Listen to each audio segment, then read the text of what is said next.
നാടകത്തിൽ നിന്ന് മിമിക്രിയിൽ വരുന്ന കാലം തൊട്ട് രമേശ് ചേട്ടൻ കൂടെ ഉണ്ട്. ഹരിശ്രീലല്ലേ? ഹരിശ്രീയിൽ എത്ര നാളുണ്ടായിരുന്നു നിങ്ങൾ? 8 വർഷം. ആ, എനിക്ക് വർഗീസേട്ടൻ എന്ന നടൻ എന്ന ഇതിനേക്കാൾ ഉപരി ആ വ്യക്തിയെയാണ് എനിക്ക് ആരാധന. ഒരു ചില്ലുകൂട്ടിൽ വെക്കാവുന്ന ഒരു വ്യക്തിത്വമാണ്.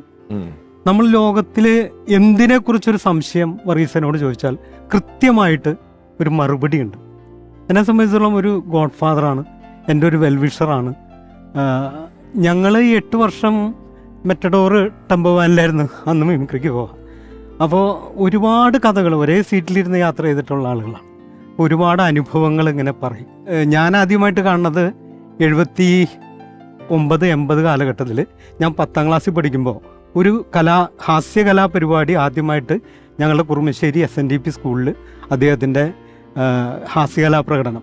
പിന്നെ ഞാൻ 82 ശങ്കര കോളേജിൽ പഠിക്കുമ്പോൾ സ്റ്റാലിയൻസ് ഇൻ്റർനാഷണലിൻ്റെ കൊച്ചി ചാപ്റ്ററിൻ്റെ കോമ്പറ്റീഷൻ അദ്ദേഹം എന്നെ ജഡ്ജായിട്ടിരുന്നു. അന്നാണ് ഞാൻ അദ്ദേഹത്തെ നേരിട്ട് കാണുന്നത്.